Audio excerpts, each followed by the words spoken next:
주님, 저는 여전히 그 사람이 너무나도 밉습니다. 휴대폰 화면에 형의 이름이 뜬 것은 아니었습니다. 형수님의 번호였습니다.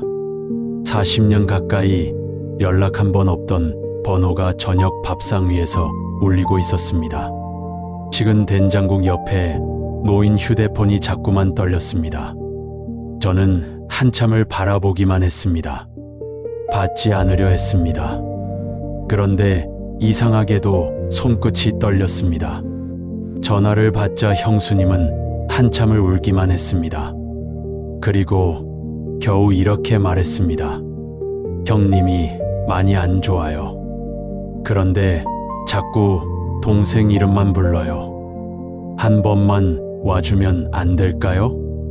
그 말을 듣는 순간 제 마음속에서 오래된 문 하나가 쾅 하고 닫히는 것 같았습니다.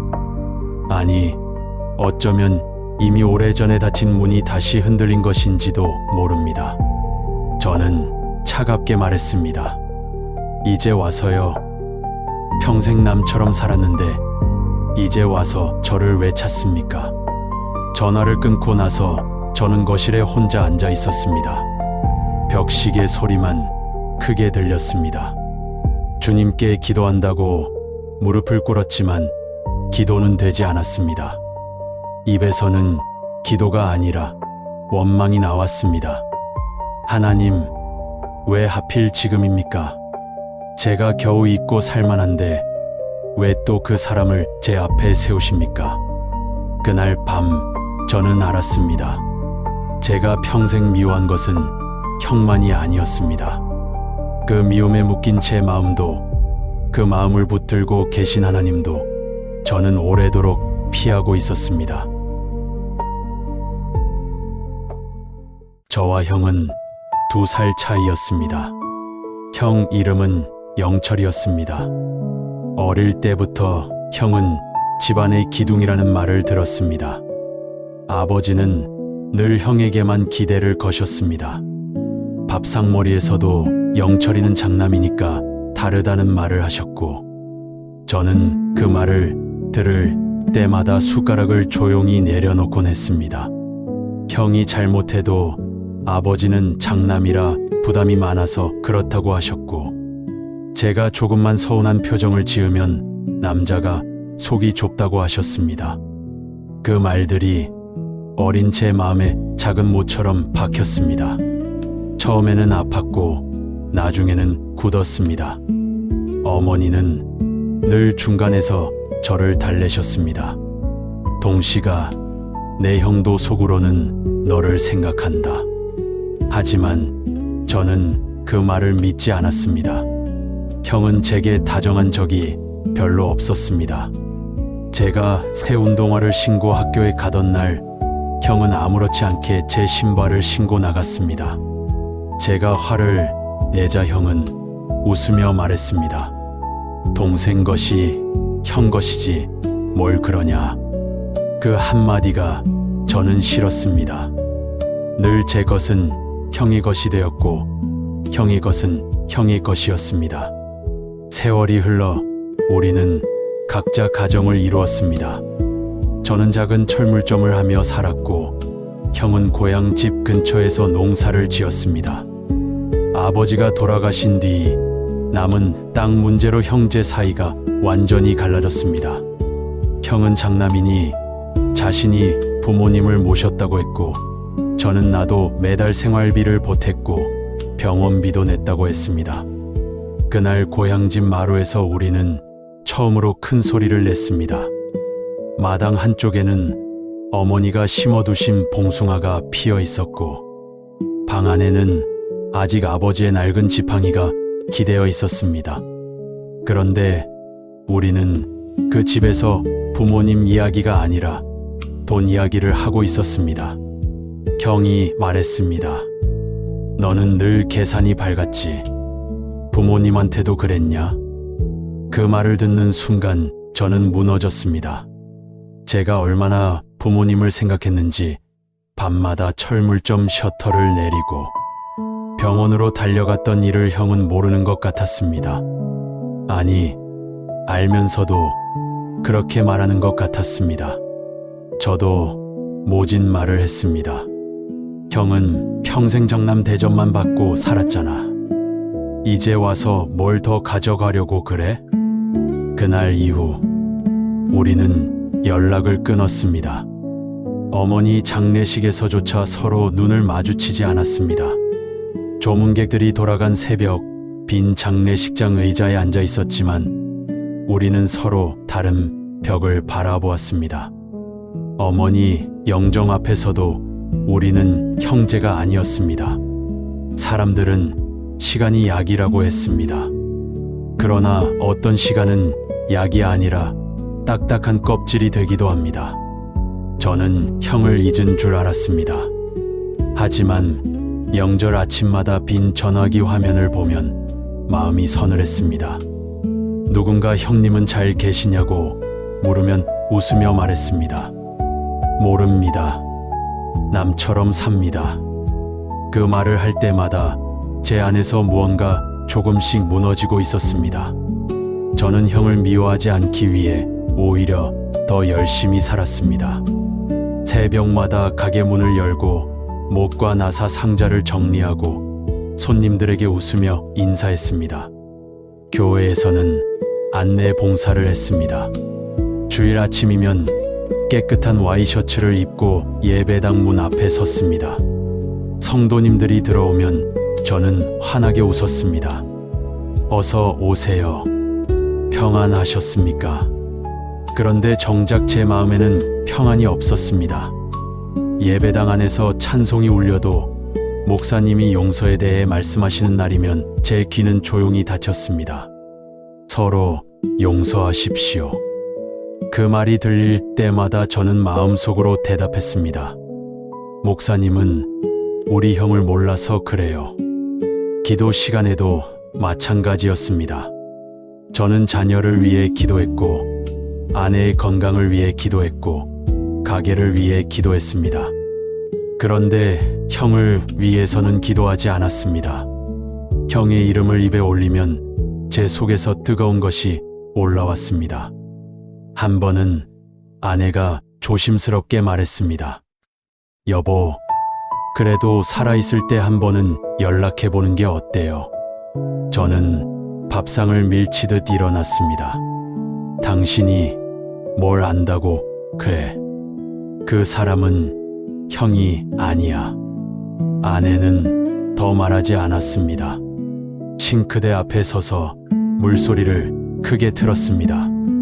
저는 그 뒷모습을 보며 미안했지만 사과하지 못했습니다. 형에 대한 미움은 어느새 제 곁에 있는 사람들에게까지 날카롭게 튀고 있었습니다. 부모님 길이면 더 힘들었습니다. 혼자 납골당에 다녀오는 길, 차 안에서 라디오를 꺼버리고 한참을 운전했습니다. 납골당, 복도는 늘 차갑고 조용했습니다. 부모님 사진 앞에 국화꽃을 놓고 나면 마음 한쪽에서 이런 생각이 올라왔습니다. 형도 왔다 갔을까? 아니면 나처럼 일부러 시간을 피했을까? 저는 형을 용서하려고 한 적도 있었습니다. 어느 새벽 성경책 앞에 앉아 형의 이름을 적어보았습니다. 영철. 단 2글자를 쓰는데도 손이 굳었습니다. 하나님, 제가 용서하게 해주세요. 그렇게 기도했지만 다음 순간 머릿속에는 형이 했던 모진 말들이 다시 떠올랐습니다. 기도하다 말고 저는 성경책을 덮었습니다. 아직은 안 됩니다, 주님. 저는 아직 억울합니다. 그렇게 저는 매번 실패했습니다. 겉으로는 신앙생활을 했지만 마음 깊은 곳에는 잠겨있는 방이 하나 있었습니다. 그 방 안에는 형의 이름, 아버지의 편애, 어머니 장례식, 재산 문제, 그리고 제가 삼킨 수많은 말들이 먼지처럼 쌓여 있었습니다. 그러던 어느 겨울 저녁 형수님의 전화가 온 것입니다. 형이 병원에 있다는 말, 오래 버티기 어렵다는 말, 그리고 제 이름을 부른다는 말. 저는 그날 밤 잠들지 못했습니다. 거실 불을 끄고도 소파에 앉아 있었습니다. 창밖에는 가로등 불빛이 희미했고 식탁 위에는 아내가 챙겨둔 약봉지가 놓여 있었습니다. 휴대폰 화면은 꺼져 있었지만 제 마음속에서는 계속 전화벨이 울렸습니다. 동생을 보고 싶다. 그 말이 미웠습니다. 너무 늦은 말 같았습니다.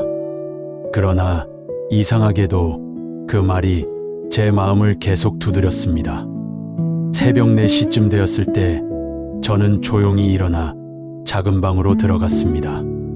오래된 성경책이 책상 위에 있었습니다. 표지는 달아 있었고 어머니가 살아 계실 때 끼워주신 작은 십자가 책갈피가 아직도 그 안에 있었습니다.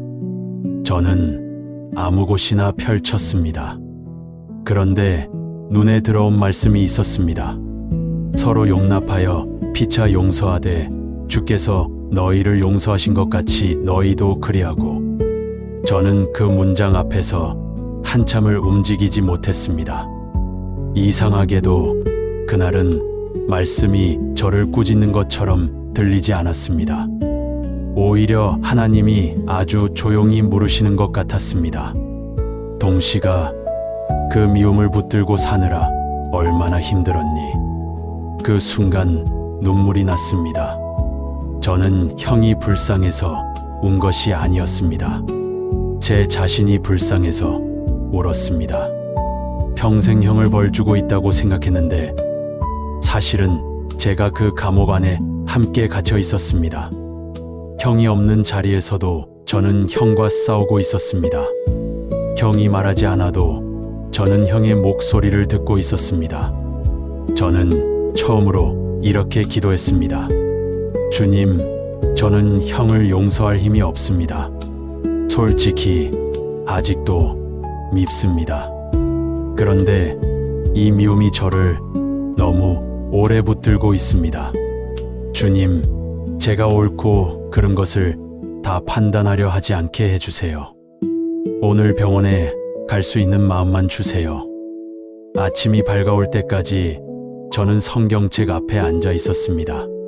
창문 틈으로 푸른 새벽 빛이 들어왔습니다. 아내가 방문을 열고 저를 바라보았습니다. 그리고 조용히 물었습니다. 갈 거예요? 저는 고개를 끄덕였습니다. 가봐야겠어. 용서가 다 돼서 가는 건 아니야. 그냥 주님이 가보라 하시는 것 같아. 병원 복도는 소독약 냄새가 났습니다. 흰 벽, 희미한 형광 등 멀리서 들리는 기침 소리. 저는 병실 문 앞에서 한참을 서 있었습니다. 손잡이를 잡았지만 돌리지 못했습니다. 심장이 거칠게 뛰었습니다. 머릿속에서는 수많은 말들이 오갔습니다. 왜 나를 불렀냐고 물어볼까? 그때 왜 그랬냐고 따질까? 아니면 그냥 얼굴만 보고 나올까? 그때 병실 안에서 아주 약한 목소리가 들렸습니다. 동식이 왔나? 그 목소리를 듣는 순간 제 안에 있던 단단한 것이 조금 금이 갔습니다. 문을 열고 들어가니 형은 제가 기억하던 강한 모습이 아니었습니다. 야윈 얼굴, 마른 손등, 입술 옆에 걸린 산소줄. 침대 옆 작은 탁자에는 물컵 하나와 구겨진 휴지가 놓여 있었습니다. 형은 저를 보자 눈을 피하지 않았습니다. 한참을 바라보다가 마른 입술로 말했습니다. 왔구나. 저는 대답하지 못했습니다. 병실 의자에 앉지도 못하고 서 있었습니다. 형은 힘겹게 손을 조금 움직였습니다. 미안하다. 그 한마디가 너무 작아서 처음에는 잘못 들은 줄 알았습니다. 형이 다시 말했습니다. 내가 너한테 형 노릇을 못했다. 부모님 앞세워서 내 욕심만 챙겼다. 내가 얼마나 서운했을지 이제야 알겠다. 저는 그 말을 듣고도 바로 무너지지 않았습니다. 오히려 마음 한쪽이 더 아팠습니다. 왜 이제야? 왜 건강할 때는 못했나? 왜 어머니 살아 계실 때는 못했나? 그 말들이 목까지 올라왔습니다. 그런데 형이 눈가에 눈물이 고이는 것을 보았습니다. 평생 울지 않을 것 같던 형이 아이처럼 울고 있었습니다. 저는 천천히 의자에 앉았습니다. 그리고 형의 마른 손을 바라보았습니다. 잡을까 말까 망설이다가 아주 조심스럽게 손끝을 잡았습니다. 손이 차가웠습니다. 형, 그 한마디를 하는데 40년이 걸린 것 같았습니다. 나도 미안해. 나도 형을 너무 오래 미워했어. 엄마 장례식 때도 아버지 기일에도 나는 형을 저주하듯 생각했어. 나도 잘한 거 없어. 형은 눈을 감고 고개를 끄덕였습니다. 병실 안에는 한동안 아무 말도 없었습니다. 창밖으로는 겨울 햇살이 희미하게 들어오고 있었습니다. 그 빛이 형의 얼굴과 제 손등 위에 조용히 내려앉았습니다. 그날 우리는 많은 이야기를 하지 못했습니다. 재산 이야기도, 억울했던 지난날도, 누가 더 상처를 받았는지도 자세히 따지지 않았습니다. 어쩌면 다 말하기에는 시간이 너무 늦었는지도 모릅니다. 하지만 이상하게도 꼭 해야 할 말은 남아 있었습니다. 형이 말했습니다. 동식아, 나 위해서 기도 한번 해줄 수 있나? 저는 당황했습니다. 형은 젊은 날 교회에 잘 나오지 않았습니다. 명절에 제가 예배드리자고 하면 너나 열심히 믿어라고 하던 사람이었습니다. 그런데 그 형이 병상에서 기도를 부탁하고 있었습니다. 저는 형의 손을 두 손으로 감싸 쥐었습니다. 기도를 시작하려는데 목이 막혔습니다. 멋진 말이 하나도 떠오르지 않았습니다. 그저 이렇게 기도했습니다. 하나님 아버지, 우리 형을 불쌍히 여겨주세요. 우리 둘이 너무 오래 미워하며 살았습니다. 서로 마음을 몰랐고 서로 상처만 붙들고 살았습니다. 주님, 늦었지만 오늘 우리 손을 잡게 하셨으니 감사합니다. 형의 마음을 평안하게 해주시고 제 마음에 남은 미움도 주님께서 거두어 주세요. 예수님의 이름으로 기도합니다. 아멘. 기도가 끝났을 때 형은 조용히 울고 있었습니다. 저도 울었습니다. 우리는 어린 시절처럼 돌아갈 수 없었습니다. 잃어버린 세월이 갑자기 회복된 것도 아니었습니다. 그러나 그 병실 안에서 저는 분명히 느꼈습니다. 하나님은 너무 늦었다고 생각한 자리에도 찾아오시는 분이라는 것을요. 그 후로 저는 병원에 몇 번 더 갔습니다. 형은 오래 버티지 못했습니다. 장례식장에서 저는 예전처럼 벽을 보고 앉아 있지 않았습니다.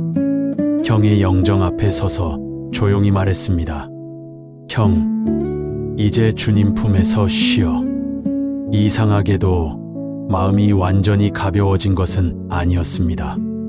슬픔도 있었고 아쉬움도 있었고 더 일찍 손을 내밀지 못한 후회도 있었습니다. 하지만 전처럼 칼날 같은 미움은 아니었습니다. 하나님께서 그 날카로운 끝을 조금씩 무디게 해주신 것 같았습니다.